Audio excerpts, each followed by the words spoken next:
નમસ્કાર. ચાલો આજે ગણિતની એક મજેદાર સફર પર નીકળીએ. આપણે કોઈ નિયમ ગોખવાના નથી, પણ એક રહસ્યને ઉકેલવાના છીએ.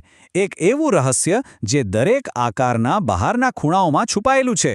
તો ચાલો શોધી કાઢીએ એ જાદુઈ પેટર્ન જે આપણી ચારે બાજુ ફેલાયેલી છે. ચાલો એક નાનકડી કલ્પનાથી શરૂઆત કરીએ. ધારો કે આપણે આ પંચકોણની ધાર પર ચાલી રહ્યા છીએ. હવે જો એક આખું ચક્કર પૂરું કરીને પાછા એ જ જગ્યાએ આવવું હોય તો વિચારો તો શું કરવું પડે? બસ આ નાનકડો સવાલ જ આપણી આખી સફરની ચાવી છે. તો આ સફરમાં આપણે ફક્ત બે જ કામ કરવાના છે. એક, સીધી લીટીમાં ચાલવાનું, અને બીજું, દરેક ખૂણે વળવાનું. કદાચ નવાઈ લાગશે, પણ આ સાવ સામાન્ય ક્રિયા જ આપણને એકદમ અદ્ભુત પરિણામ સુધી પહોંચાડશે. પણ હા, આગળ વધીએ એ પહેલાં આ આકારોને એક નામ તો આપવું પડે ને. ગણિતમાં આવી સીધી બાજુઓથી બનેલી કોઈપણ બંધ આકૃતિને બહુકોણ કહેવાય છે.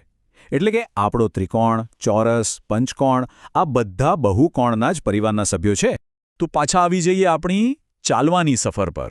દરેક ખૂણા પર પહોંચીને આપણે શું કરીએ છીએ? દિશા બદલીએ છીએ, બરાબર? એટલે કે એક વળાંક લઈએ છીએ. અને આ વળાંક જ આપણી આખી શોધનો અસલી હીરો છે. ચાલો એને જરા નજીકથી ઓળખીએ.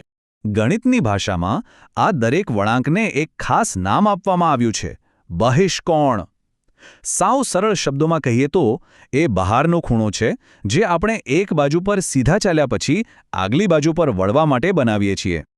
તો હવે આવે છે અસલી સવાલ, સૌથી મોટો સવાલ.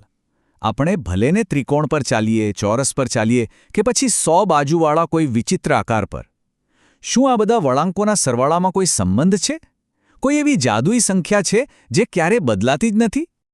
ચાલો, હવે બહુ વાતો થઈ. હવે આ રહસ્યને સીધું આપણી નજર સામે ઉકેલાતું જોઈએ. તૈયાર થઈ જાઓ, કારણ કે હવે જે દેખાવાનું છે ને એ ખરેખર મજેદાર છે.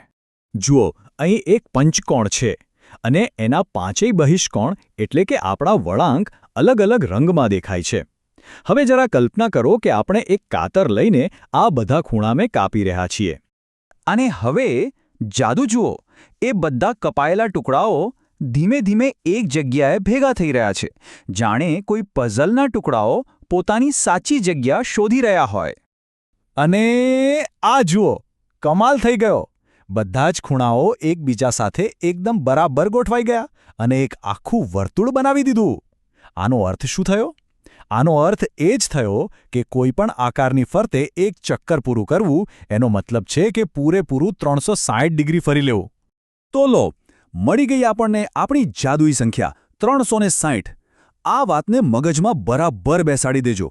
બહુકોણ ગમે તે હોય, એના બહારના બધા ખૂણાઓનો સરવાળો હંમેશા 360 ડિગ્રી થાય. બસ આટલું જ સિમ્પલ છે. અને આ નિયમ કોઈની સાથે ભેદભાવ નથી કરતો. નાનકડો ત્રિકોણ હોય કે 1000 બાજુઓવાળો કોઈ મોટો બહુકોણ, જવાબ તો એક જ રહેશે, હંમેશા 360 ડિગ્રી. ઓકે, તો આપણે એ તો સમજી ગયા કે આ નિયમ કેમ કામ કરે છે, પણ આનો ઉપયોગ ક્યાં કરીશું? ચાલો હવે જોઈએ કે આ 360 ડિગ્રીના જાદુથી આપણે ગણતરીઓ કેટલી આસાન બનાવી શકીએ છીએ. માની લો કે કોઈ આકારનો એક બહારનો ખૂણો ગાયબ છે અને આપણે એને શોધવાનો છે. અરે, આ તો સાવ સહેલું છે. શું કરવાનું? જેટલા ખૂણા આપેલા છે ને એ બધાનો સરવાળો કરી નાખો. પછી એ સરવાળાને 360માંથી બાદ કરી દો. બસ, જે જવાબ આવ્યો એ જ છે આપણો ખોવાયેલો ખૂણો. અને જો બહુકોણ નિયમિત હોય, એટલે કે એની બધી બાજુઓ અને ખૂણા સરખા હોય, તો આ નિયમ એકદમ સુપર પાવર બની જાય છે. જુઓ, જો બાજુઓની સંખ્યા ખબર હોય તો 360ને એનાથી ભાગો એટલે દરેક ખૂણો મળી જાય. અને જો ખૂણાનું માપ ખબર હોય તો 360ને એનાથી ભાગો એટલે બાજુઓની સંખ્યા મળી જાય. છે ને મસ્ત શોર્ટકટ? અહીં એક મજેદાર વસ્તુ નોટિસ કરો. જેમ જેમ બાજુઓ વધતી જાય છે, 6, 8, 10, તેમ તેમ બહારનો ખૂણો નાનો થતો જાય છે. ષટકોણનો ખૂણો 60 ડિગ્રી છે, પણ દશકોણનો માત્ર 36. એવું નથી લાગતું કે આકાર ધીમે ધીમે વર્તુળ બનવા તરફ જઈ રહ્યો છે? તો આપણી આ નાનકડી પણ રસપ્રદ સફર હવે પૂરી થવા આવી છે. તો અંતે આપણે બહિષ્કોણના કયા રહસ્ય પરથી પડદો ઉઠાવ્યો? ચાલો ફટાફટ યાદ કરી લઈએ. આખી વાતમાંથી બસ આ 3 મુદ્દાઓ યાદ રાખવાના છે. પહેલું, કોઈ પણ આકારની ફરતે ચાલવાનો આઈડિયા, જે આપણને 360 ડિગ્રીના જાદુ સુધી લઈ ગયો. બીજું, એ સનાતન સત્ય કે બહારના ખૂણાઓનો સરવાળો હંમેશા 360 ડિગ્રી જ હોય છે. અને ત્રીજું, આ નિયમનો ઉપયોગ કરીને આપણે ગાયબ ખૂણા કે બાજુઓ પણ શોધી શકીએ છીએ. અને હવે જતા જતા એક સવાલ તમારા માટે. આ 360 ડિગ્રીનો નિયમ આપણે કાગળ પર તો સાબિત કરી દીધો, પણ શું આ નિયમ કુદરતમાં પણ ક્યાંક છુપાયેલો છે? ક્યારેક મધબુડાના ષટકોણ જોજો કે પછી ફૂલની પાંખડીઓની ગોઠવણ. શું ત્યાં પણ આ ગણિત કામ કરે છે?